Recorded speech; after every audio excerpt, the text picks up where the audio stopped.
Thanks very much, Sumaya. And thank all of you for coming. I know it's cold out, and I want to recognize specifically the Global Islamic Studies Center here at George Mason, and thank you for inviting me again.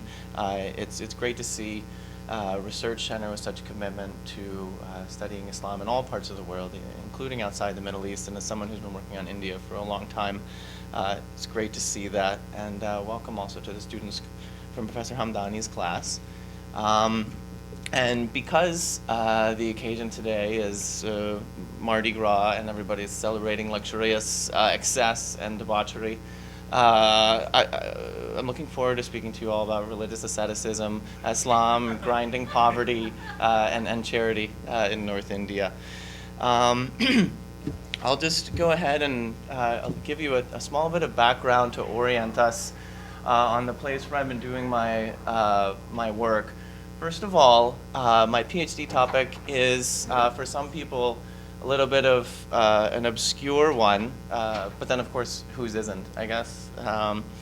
Because when we think of India, we think more of things like poverty. This is a shot from the Oscar-winning Slumdog Millionaire, wandering beggars, street orphans, and less of Indians as wealthy, charitable givers. But in fact, many of them are. India is one of the fastest growing economies in the world. There are numerous millionaires. I believe it's the 6th largest population of millionaires in the country. And these millionaires are not just that way because of game shows, as in the Slumdog. They've worked hard. There's strong IT and service sectors. And the middle and working classes, however, also have a large number of charitable donors, particularly for religious reasons, as I'll be discussing. Secondly, we don't often think of Islam in a Hindu majority India, where only about 13.4% of Indians are Muslim. That number is about 18% in North India, in the state of Uttar Pradesh, where I did my field work, a little bit higher. But since this is India, that 13% makes about 160 million Muslims, which by many counts is the 3rd largest Muslim population in the world. It may even be the 2nd. It's very close to the number of Muslims that live in Pakistan, just after Indonesia, which is the world's most populous Muslim country. So this is just to give you an indication of, the Asia Pacific bubble, of course, includes Pakistan, India, Bangladesh, and Indonesia, and the numbers of Muslims living there far outstrip those in the Middle East and North Africa. If you were to remake the map of the world, in fact, according to Muslim demographics, India is there in the yellow with, again, 162 million, I believe. Give you a relative idea of the numbers that we're talking about. And then, of course, there's also a long tradition in India of Islamic scholarship. Some of the world's most famous and traditional madrasas are there, or seminaries for Islamic learning. And then moving on to the idea of charity in Islam, which is what I'll be talking about today in India.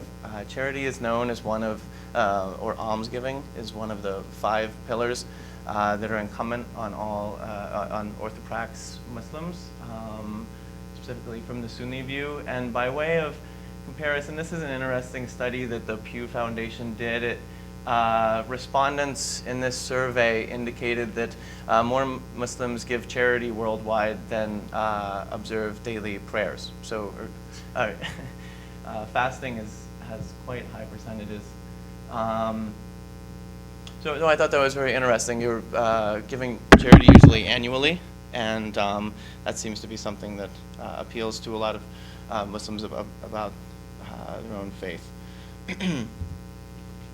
And finally, this is the field site where I spent about 18 months performing my research and working on case studies of Islamic charities. It's in North India, close to the border with Nepal. It is the provincial capital, one of India's larger cities.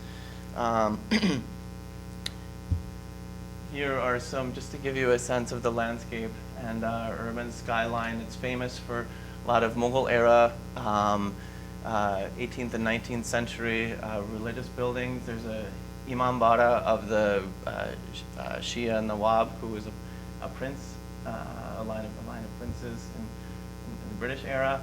And the bottom left and the cannon is from the grounds of the British residency. There was a strong colonial presence, particularly after 1856 with British colonials. Okay. Oh, and here are just some of the more funner aspects of the city. This is a traffic jam in the main bazaar. And this is the old bazaar where I did a lot of my field work, and where many of the charities that I worked with were either based or running their operations. And here is a basic food distribution from a masjid during Ramadan. Actually, I'll go back for a minute and stay here. Okay, now we're oriented. You know where you are, and I'll dive into the more academic part. I'll start just by giving an overview of the more traditional view from the Quran and Islamic scriptures of charity in Islam, and discuss the Islamic theology that is often replicated in the anthropological literature. Social scientists that have studied Islamic charity, and then give you an idea of the difference between the traditional view of Islamic charities that's often discussed and some of the more developmentalist aspects, what I'm calling a developmentalist ethic that was emerging in some of the new Islamic charities that I worked with in Lucknow. And then to illustrate that ethnographically, I'll go into a brief case study of a Muslim preacher who was educated at the madrasa at Deoband, India's largest traditional madrasa.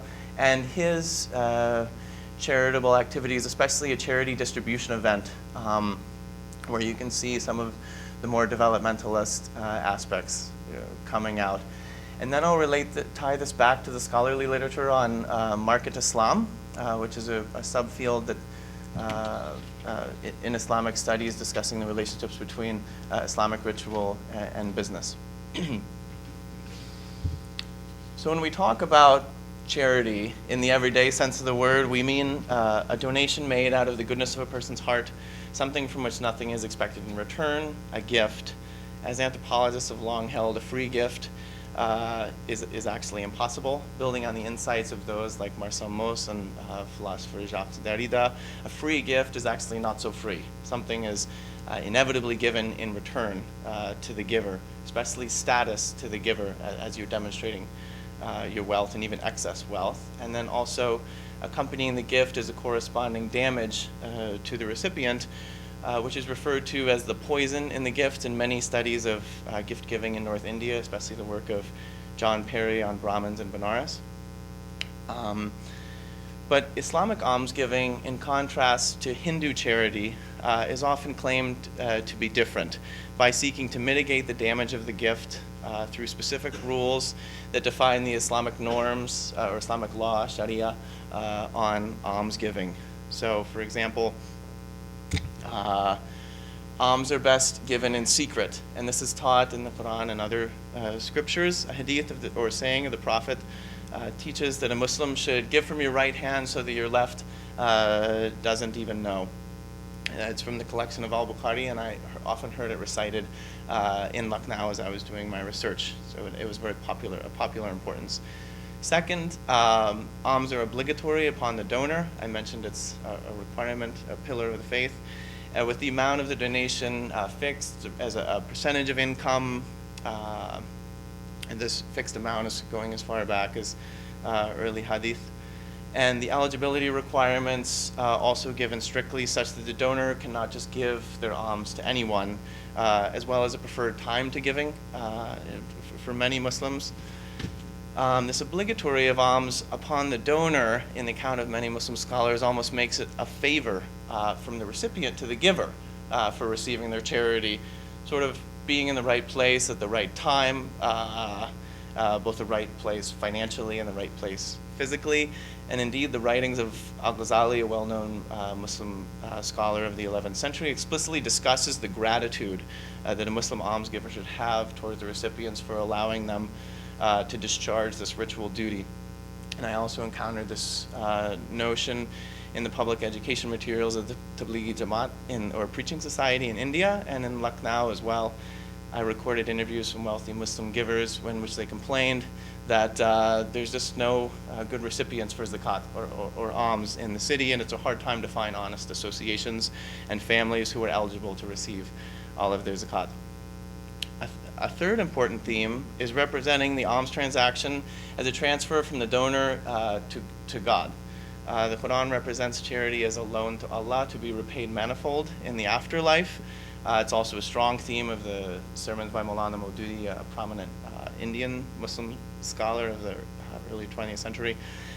Again, al-Ghazali represents almsgiving as a necessary repayment of the financial benefits which Allah must have bestowed on Muslims of means, and also in return for the bodily benefits of health and sustenance. So this reorientation of Allah, I argue in my research, as a loan to God for charity serves to basically occlude the presence of the recipient in this transaction. They're sort of erased as recipient and less important, whereas the focus is on the donor and the purification that the donor undergoes in almsgiving.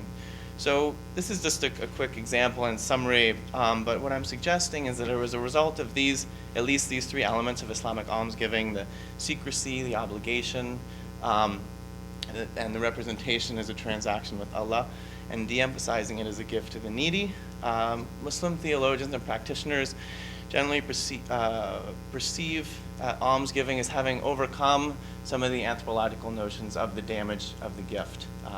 In some ways, it's anticipated in the Quran that the charity is damaging and you need to give with modesty and respect. I'm not suggesting that Muslims are generally aware of the writings of Marcel Mauss in the gift, but that there's a strong parallel with theology that goes back 1,000 years before these French philosophers were writing on the topic. Regardless of whether this is actually accomplished, that donors are not gaining status or that recipients are not feeling ashamed by receiving charity. In my interviews, I actually recorded a number of discussions of those same themes. This is one belief in the traditional view of Islamic charity. And my point for this paper is particularly that Muslim scholars and the anthropologists that have studied Islamic charity in the past generally have accepted this view that almsgiving is more about the donor, more about purification for the donor, and less about what happens to the recipient. So whereas this traditional view of charity focuses on the donor, what I'm calling here a developmentalist ethic involves a significant shift to what happens to the recipient after they receive the gift, how they develop, how they utilize that gift, what their responsibilities might be as someone who has just received charity. And in my research, I discussed this idea as a near reinvention of the way that Islamic charity is being given today, starting in the late 20th century. Importantly, the appeal of this developmentalist approach to almsgiving is not only a reinvention of Islamic charity and the ritual in some ways, but it's caught up with the broader revival in Islamic almsgiving, which is occurring for a number of other reasons, such as higher incomes in Muslim societies across the world, as well as modern motivations to reinforce religious community in new ways, such as charities. Some of the developmentalist practices that I observed across my case studies that I won't be able to discuss, like I said, the focus on the recipients, founding sort of new registered organizations along the lines of NGOs, which require application forms, surveys of recipient households, a sectoralization of almsgiving, trying to focus on health and education as opposed to just giving more broadly to the needy, and even conditions on charity, such as the prohibition of resale of charitable donations, grade and attendance requirements if you're receiving alms as a student for a scholarship, and things like that. As an example of some of the bureaucratic practices, here is a receipt that is issued to donors to recognize them for their contribution. It's of course very familiar to us and charitable giving in the U.S., but it's something that hasn't been around for the history of traditional almsgiving in places like India. And then also what the characteristic of developmentalist charities I'll discuss today in my example is sermons and ethical instruction. So the idea that this is not merely an unconditional gift, but comes with expectations, and it's not just money that is being gifted, but also ethical teachings and expectations and values as well. So this case study is about the Society for Divine Welfare. It is one of the three charities that I worked with. It was actually run by a madrasa educated religious leader. The other ones were run by more secular educated business people. As I said, he's a Muslim preacher educated at the madrasa at Deoband, and he named his organization Society for Divine Welfare, or Anjuman-e Falah-e in Urdu. And it's located in the heart of Lucknow's Old City Bazaar that I was showing earlier. The society was founded in 1992. Their budget is sizable. It's about $13,000 a year, and it's been growing every year. India's 1%ers, by way of comparison, I was reading an article, or anybody that makes above about 25 or 27,000 a year. So that's his budget in terms of purchasing power is significant for this part of Lucknow. And the following detail is drawn specifically from one activity that he holds 3 or 4 times a year, a charity distribution event. So after collecting alms and donations all year, he distributes the items publicly. He's not, nor has he ever been, a businessman. He's been a Muslim preacher and scholar his whole life, yet he presents the main mission of his charity as business development. In the Old City Bazaar, where there's a lot of urban migration, underemployment, India's economy, especially since the 1990s, has seen liberalization, which I'll discuss, move away from some of the socialist practices that characterized India and India's economy in the 50s and 60s, and there's been dislocation and significant urban migration, especially in Lucknow with a lot of migrant manual workers, but also a lot of potential. As I was saying, if you can become educated and literate and gain job skills, the sky's the limit, as so many Indian companies are becoming competitive on the global stage. So business development is his sector of choice. Here is the preacher introducing the charity distribution event. And I wanted to share a vignette. Here he is in his masjid giving a sermon, because he opens the charity distribution event with a sermon. And is the only charity that I worked with that did this. And I thought it was interesting the themes that he chose to emphasize during the charity distribution event as opposed to his sermons in the mosque, which were about different topics. So, back on the idea of business development, he often repeated a hadith which sort of gives a sense of his theological perspective on charity. Quote, after faith and prayer, the next obligation upon Muslims is earning a halal or correct income. So the emphasis on income as a ritual obligation. And then he goes on to say, so the purpose of Zakat is for the poor to stand up on their own. Don't you see? In one of our interviews when I asked him to elaborate, he has this idea that earning a halal income is close to a ritual duty of Muslims, and therefore Zakat and its role in the larger economy has a lot to do with helping Muslims who are underemployed achieve this halal income.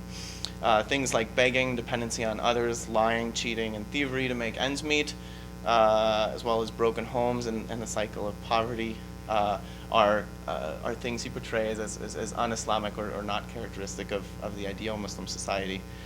So early on in his sermon at the charity distribution event, he referenced some government statistics on Muslim poverty. He goes, "Hey Muslims, are you sleeping? Today, our condition has gotten so precarious, so bad, so much so that the Hindustani or Indian government itself even reported that 70% of Muslims are uneducated, jahil, and impoverished. I find it's interesting, he's a Muslim preacher, and they try and keep their distance from the Indian government, but he brings bureaucratic statistics right into his sermon. And he begins this way, framing his project as one of addressing poverty as a community-wide problem across the Muslims in India. In his sermon, he emphasized how this is not only an economic crisis, Muslim poverty. Muslims, I forgot to mention, have been measured as on the whole, a good bit behind their Hindu counterparts. Muslim communities in most parts of India are on par with other backward castes or traditionally laboring castes, and even sometimes the former untouchables. And a number of government reports in India have been identifying this and launching bureaucratic schemes to try and address poverty among the Muslim community. So it is a broader theme.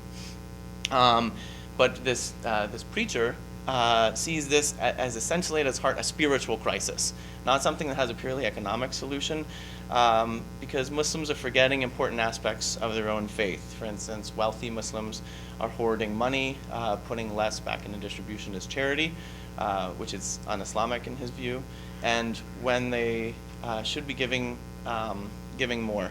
And poorer Muslims, as I'm going to talk about, are forgetting their duty to their families, to have an income and one that is ethical.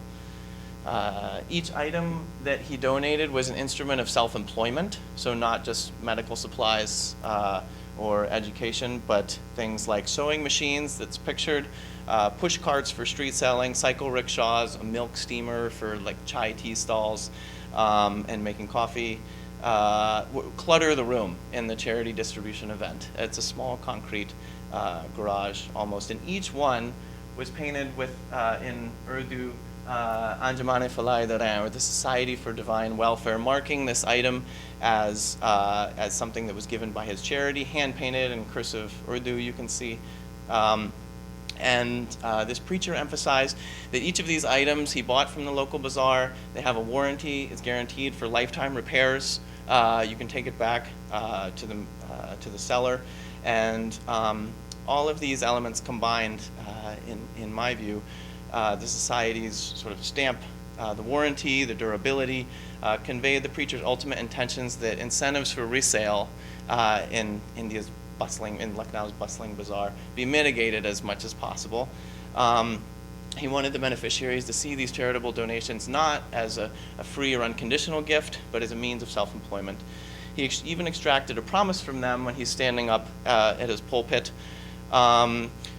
Will you all sell these machines or not? He asked. This promise is not to me, he emphasized. I will leave this room today, but the Lord of the whole world, Allah Ta'ala, is present always and watching you. And this, when I write about this, evokes some ideas of a spiritual audit culture, sort of a divine omniscience, encouraging self-discipline and accountability that becomes internalized by some of these Muslim recipients. Maulana Jahangir also directed the recipients to be hardworking once they received these instruments of employment. To one man, he wagged his finger, instructing, this money that we're giving you, make sure to use it and work hard. Don't spend it on the wrong things. He came close to shaming them with the story of an ex-untouchable or chamar woman from the next city over, who worked her way out of poverty to educate all 5 of her children, saying, if she can do it, so can you, implicitly contrasting the Muslim community with India's Dalit or ex-untouchable groups whose rapid development in recent decades is making Muslims into India's most disadvantaged group. He also admonished a woman who was not able to sign her own name on the receipt because she was illiterate, saying, aren't you ashamed? You should at least have your children sit down and teach you this much to write your own name. So in short, this emphasis on work ethic was one of the clearest themes of what's otherwise a charity distribution event. And the Maulana combined exhortation, shame, pride, and fear of punishment in the afterlife if they break their promise, along with appeals to heed his own clerical authority and the authority of Allah. And I suggest that this effective cocktail of rhetorical persuasion is what stands out in the minds of many observers that observed it just like I did, and in my interviews with other people in the audience. They said similar things, that this was a notable activity that this preacher engaged in, and even surprised many of them. And again, he continually ties back work ethic, education, and employment to as duties upon all Muslims as a sort of their responsibility as members of the faith.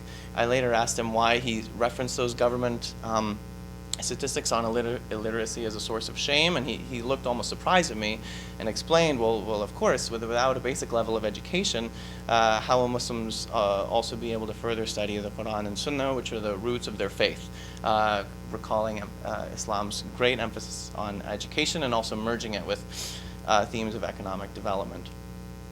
I'm going to skip ahead from this part and return to it.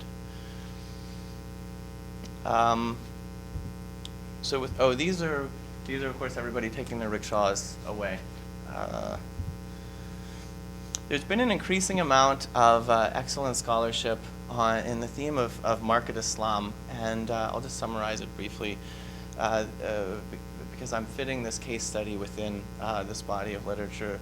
The works on market Islam, which I've printed, all emphasize business ethics as compatible with the sort of recombinant Islamic reformist ideals, where Islamic revivalists, even Salafists, and what you might call fundamentalists, some people call fundamentalists, seek to return to the roots of the faith for correct forms of Islam.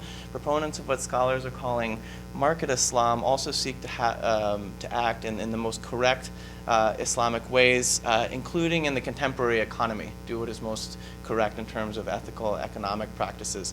They work hard to align Islamic ethics with a capitalist work ethic and find an astonishing amount of overlap.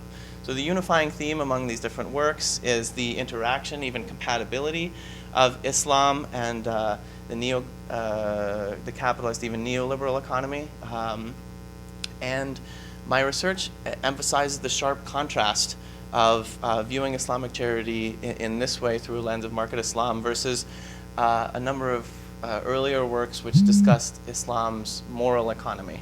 So an excellent book by James C. Scott on Muslims in Malaysia, Weapons of the Weak, and some work by Ira Ong emphasize Muslims' moral economy, which limits capitalist intrusion, workers in Malaysia, peasants even using moral sanctions upon the landowners to keep wages high and not necessarily act in their own self-interest due to common ethical and moral bonds. There's also a recent book by Charles Tripp at Cambridge, literally titled Islam and the Moral Economy.